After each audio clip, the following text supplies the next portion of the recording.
Hi dears, welcome back to Shikascafe. ഇന്നത്തെ നമ്മുടെ recipe sweet ആയിട്ട് സ്നാക്സ് ആയിട്ടൊക്കെ കഴിക്കാൻ പറ്റിയിട്ടുള്ള ഒരു ഐറ്റമാണ്. ഇത് ഉണ്ടാക്കിയെടുക്കാൻ എളുപ്പമാണ് കേട്ടോ. കഴിക്കാൻ നല്ല ടേസ്റ്റുമാണ്, നല്ല ഹെൽത്തി ആയിട്ടുള്ള ഒരു ഐറ്റം കൂടിയാണിത്. നമ്മളെ മക്കൾക്കൊക്കെ കൊടുക്കാൻ നല്ലതാണ്. നമ്മൾ ഒരു പ്രാവശ്യം ഉണ്ടാക്കിയാൽ എന്തായാലും വീണ്ടും ഉണ്ടാക്കി കഴിക്കും. നമ്മളെ മക്കൾക്കൊക്കെ ഫേവറേറ്റ് ആവട്ടെ ഈ ഒരു ഐറ്റം. ഈ ഒരു സ്നാക്ക് കുട്ടികൾക്ക് മാത്രമല്ല കേട്ടോ, നമ്മൾ മുതിർന്നവർക്കും അതുപോലെ ഷുഗർ പേഷ്യൻസിന് വെയിറ്റ് ലോസ് ചെയ്യുന്നവർക്കൊക്കെ കഴിക്കാൻ പറ്റിയിട്ടുള്ള ഒരു സ്വീറ്റാണിത്. കാരണം ഇത് ഓട്സ് കൊണ്ടാട്ടോ നമ്മൾ തയ്യാറാക്കി എടുക്കുന്നത്. നല്ല ഹെൽത്തി ആയിട്ടുള്ള ഒരു സ്വീറ്റ് സ്നാക്കാണിത്. അപ്പോൾ നമുക്ക് വേഗത്തിൽ ഇതെങ്ങനെ ഉണ്ടാക്കിയെടുക്കുന്നതെന്ന് നോക്കാം.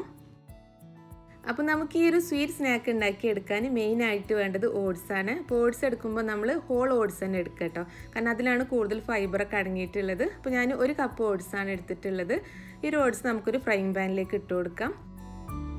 ഫ്രൈങ് പാൻ ഞാൻ സ്റ്റൗവിലേക്ക് മാറ്റിയിട്ടുണ്ട്. ഇനി നമുക്കിത് ലോ ഫ്ലെയിമിൽ വെച്ചിട്ട് ഒരു 3 മിനിറ്റ് ഈ ഓട്സ് നന്നായിട്ടൊന്ന് വറുത്തെടുക്കണം കേട്ടോ.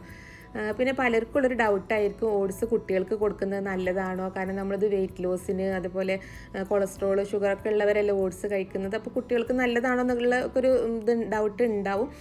അപ്പോൾ എനിക്കറിയുന്ന ചെറിയൊരു അറിവാട്ടെ നിങ്ങളുമായിട്ട് ഷെയർ ചെയ്യണത്. ഓട്സിൽ ധാരാളമായിട്ട് ഫൈബറും പ്രോട്ടീനൊക്കെ അടങ്ങിയിട്ടുണ്ട്. അപ്പോൾ ഫൈബറും പ്രോട്ടീനൊക്കെ ഉള്ള ഫുഡ് നമ്മൾ കുട്ടികളുടെ ഭക്ഷണത്തിലാണെങ്കിലും നമ്മളെ ഭക്ഷണത്തിലൊക്കെ ഉൾപ്പെടുത്തുന്നത് നല്ലതാണ്. അപ്പോൾ ഓട്സായിട്ട് എപ്പോഴും നമ്മൾ കുറുക്കി കൊടുക്കുമ്പോൾ കുട്ടികൾക്ക് ചിലപ്പോൾ ഇഷ്ടമാവണമെന്നുണ്ടാവില്ല. അപ്പോൾ അവർക്ക് ഇതുപോലെ സ്വീറ്റ് സ്നാക്സ് ഒക്കെ ആയിട്ട് ഉണ്ടാക്കി കൊടുക്കുകയാണെന്നുണ്ടെങ്കിൽ തീർച്ചയായിട്ടും ഇഷ്ടമാവും കേട്ടോ. അപ്പോൾ നമ്മുടെ ഓട്സ് ഇവിടെ വറുത്തെടുത്തിട്ടുണ്ട്. അപ്പോൾ ഫ്ലെയിം ഓഫ് ചെയ്തിട്ട് നമുക്ക് ഈ ഓട്സ് വേറൊരു ബൗളിലേക്ക് മാറ്റാം. കാരണം നമ്മൾ ഈ ഒരു ഫ്രൈങ് പാനിൽ തന്നെ കേട്ടോ ബാക്കിയുള്ളതൊക്കെ ചെയ്തെടുക്കുന്നത്. അപ്പോൾ ഇനി നമുക്ക് ഇതിലേക്ക് വേണ്ടത് ബദാമാണ്. അപ്പോൾ ബദാമിന് പകരം നിങ്ങൾക്ക് കടല എടുക്കാം, അല്ലെങ്കിൽ കാഷ്യൂനട്ട് എടുക്കാം കേട്ടോ. ഏത് വേണമെങ്കിലും എടുക്കാം. അപ്പോൾ നമ്മൾ ഏത് എടുക്കുകയാണെങ്കിലും വറുത്തിട്ട് വേണ്ടിട്ട് എടുക്കാൻ. കടല കൊണ്ട് ഉണ്ടാക്കിയാലും കാഷ്യൂനട്ട് കൊണ്ട് ഉണ്ടാക്കിയാലും ബദാം കൊണ്ട് ഉണ്ടാക്കിയാലും ഒക്കെ നല്ല ടേസ്റ്റാണ്.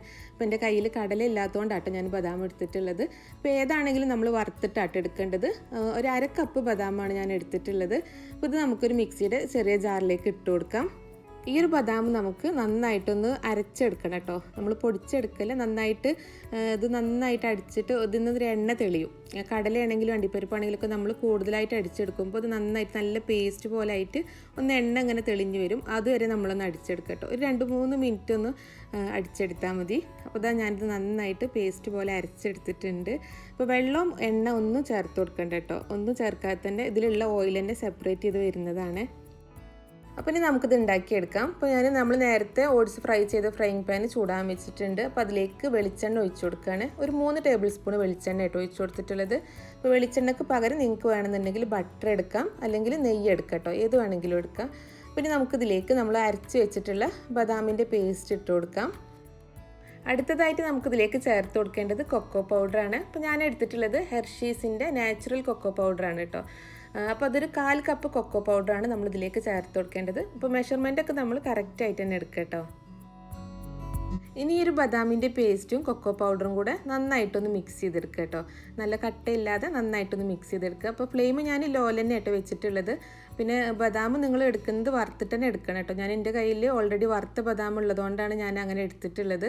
അപ്പോൾ ബദാം വറുക്കാതെ എടുത്തു കഴിഞ്ഞാൽ ഇത്ര ടേസ്റ്റ് ഉണ്ടാവില്ല കേട്ടോ. ബദാം ആണെങ്കിലും കടലയാണെങ്കിലും ഒക്കെ നമ്മൾ വറുത്തിട്ട് തന്നെ എടുക്കണം. അണ്ടിപ്പരിപ്പാണെങ്കിലൊക്കെ വറുത്ത് തന്നെ ചേർത്ത് കൊടുക്കണം കേട്ടോ.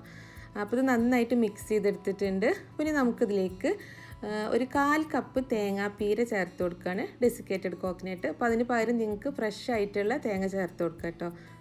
അതിൻ്റെ കൂടെ തന്നെ നമ്മൾ നേരത്തെ വറുത്ത് വെച്ചിട്ടുള്ള ഓട്സും കൂടെ ഇട്ട് കൊടുക്കുക. എന്നിട്ട് ഇതെല്ലാതും കൂടെ നന്നായിട്ട് മിക്സ് ചെയ്തെടുക്കുക. അപ്പോൾ ലോ ഫ്ലെയിമിൽ വെച്ചിട്ട് നമ്മൾ ഒരു 2 മിനിറ്റും കൂടെ ഇത് നന്നായിട്ടൊന്ന് മിക്സ് ചെയ്തെടുക്കണം കേട്ടോ. അപ്പോൾ ഇതാ നന്നായിട്ട് മിക്സ് ചെയ്തെടുത്തിട്ടുണ്ട്. പിന്നെ നമുക്കിതിലേക്ക് മധുരത്തിന് വേണ്ടിയിട്ട് നമ്മളിതിൽ ചേർത്ത് കൊടുക്കുന്നത് തേനാണ്. അതുകൊണ്ടാട്ടോ ഞാനിതിൽ പറഞ്ഞത് ഷുഗർ പേഷ്യൻസിനാണെന്നുണ്ടെങ്കിലും ഡയറ്റ് ചെയ്യുന്നവർക്കൊക്കെ ധൈര്യമായിട്ട് കഴിക്കാമെന്ന് പറഞ്ഞിട്ടുള്ളത്. അപ്പോൾ തേന് നമുക്ക് നമ്മളെ മധുരത്തിനനുസരിച്ച് ചേർത്ത് കൊടുക്കുക. അപ്പോൾ നമ്മൾ ഫ്ലെയിം ഓഫ് ചെയ്തിട്ട് വേണം തേന് ചേർത്ത് കൊടുക്കാൻ. അപ്പോൾ 2 മിനിറ്റ് ഞാനിത് നന്നായിട്ട് മിക്സ് ചെയ്തെടുത്തിട്ടുണ്ട്.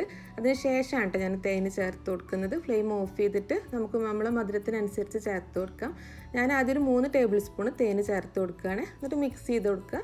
എന്നിട്ട് നമ്മളിതിൻ്റെ ടേസ്റ്റ് ഒന്ന് നോക്കുക. നമ്മളെ മധുരം എത്രത്തോളം വേണമെന്നുള്ളത് നോക്കിയിട്ട് ചേർത്ത് കൊടുക്കാം. അപ്പോൾ ഞാൻ നോക്കിയപ്പോൾ മധുരം കുറച്ച് കുറവാണ് കേട്ടോ. അപ്പോൾ ഞാൻ 1 ടേബിൾ സ്പൂണും കൂടെ തേന് ചേർത്ത് കൊടുത്തിട്ടുണ്ട്. എന്നിട്ട് ഒന്നും കൂടെ നന്നായിട്ടൊന്ന് മിക്സ് ചെയ്തെടുക്കുക കേട്ടോ. ഇനി നമ്മളിതിലേക്ക് ചേർത്ത് കൊടുക്കുന്നത് വാനില എസൻസ് ആണ്. അത് നല്ലൊരു ഫ്ലേവറിന് വേണ്ടിയിട്ടാട്ടോ വാനില എസൻസ് ചേർത്ത് കൊടുക്കുന്നത്. ഒരു 1/2 ടീസ്പൂണ് വാനില എസൻസും കൂടെ ചേർത്ത് കൊടുത്തിട്ട് ഇതൊന്നും കൂടെ നന്നായിട്ടൊന്ന് മിക്സ് ചെയ്തെടുക്കുക. എന്നിട്ട് നമുക്കിത് ചെറുതായിട്ടൊന്ന് ചൂടാറാൻ വേണ്ടിയിട്ടൊന്ന് മാറ്റി വെക്കാം കേട്ടോ. ഇപ്പോൾ ഇത് ചെറുതായിട്ടൊന്ന് ചൂടാറിയിട്ടുണ്ട് കേട്ടോ. നമുക്ക് കൈകൊണ്ട് പിടിക്കാൻ പാകത്തിന് ഒന്ന് ചൂടാറിയാൽ മതി. എന്നിട്ട് നമുക്കിത് ഇന്ന് കുറേശ്ശെ എടുത്തിട്ട് കയ്യിൽ വെച്ചിട്ട് നന്നായിട്ടൊന്ന് ഉരുട്ടിയെടുക്കാം കേട്ടോ. നമുക്കിത് ഇഷ്ടമുള്ള ഷേപ്പിലാക്കിയെടുക്കാം. നിങ്ങൾക്ക് ലഡുവിൻ്റെ ഷേപ്പിൽ അങ്ങനെ വേണമെങ്കിൽ ആക്കിയെടുക്കാം. ഞാനിപ്പോൾ ഇത് ചെറുതായിട്ടൊന്ന് ഉരുട്ടിയെടുത്ത ശേഷം കയ്യിൽ വെച്ചിട്ട് ജസ്റ്റ് ഒന്ന് പരത്തി കൊടുക്കുകയാണ്. ചെറിയൊരു കുക്കീസിൻ്റെ ഒക്കെ ഷേപ്പിലാട്ടോ ഞാൻ ആക്കിയെടുക്കുന്നത്. അപ്പോൾ നിങ്ങൾക്കിത് ഇഷ്ടമുള്ള ഷേപ്പിലാക്കിയെടുക്കാം. അപ്പോൾ ഇതുപോലെ നമ്മൾ പരത്തിയെടുത്ത ശേഷം നമുക്കൊരു പ്ലേറ്റിലേക്ക് മാറ്റി കൊടുക്കാം. അപ്പോൾ എല്ലാതും നമുക്കിതുപോലെ തന്നെ ചെയ്തെടുക്കാം കേട്ടോ. അപ്പോൾ എല്ലാ കുക്കീസും റെഡിയാക്കി എടുത്തിട്ടുണ്ട്. അപ്പോൾ എനിക്ക് ഈ ഒരു അളവിന്ന് 8 കുക്കീസാട്ടോ കിട്ടിയിട്ടുള്ളത്.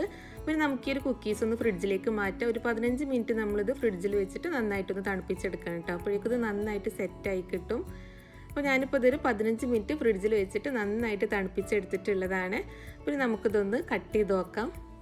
നല്ല സോഫ്റ്റ് ആയിട്ടുള്ള കുക്കീസാണ് കേട്ടോ. നമ്മൾ കൈകൊണ്ട് ഇങ്ങനെ ഇതാക്കുമ്പോൾ തന്നെ അതങ്ങനെ പൊടിഞ്ഞു പോരും. നല്ല ടേസ്റ്റുമാണ് ഇത് കഴിക്കാൻ. നിങ്ങൾ എന്തായാലും ഒരു പ്രാവശ്യം ഉണ്ടാക്കി നോക്കിയാൽ നിങ്ങളിത് വീണ്ടും ഉണ്ടാക്കി കഴിക്കും. കാരണം അത്ര ടേസ്റ്റുമാണ്, ഹെൽത്തിയാണ്. നിങ്ങളെ മക്കൾക്കൊക്കെ തീർച്ചയായിട്ടും ഇഷ്ടമാവും. അപ്പോൾ എല്ലാവരും ഇതൊന്ന് ട്രൈ ചെയ്ത് നോക്കുക കേട്ടോ. നമുക്കൊരു 10 മിനിറ്റ് കൊണ്ട് തന്നെ ഉണ്ടാക്കിയെടുക്കാൻ പറ്റിയിട്ടുള്ളതാണ്.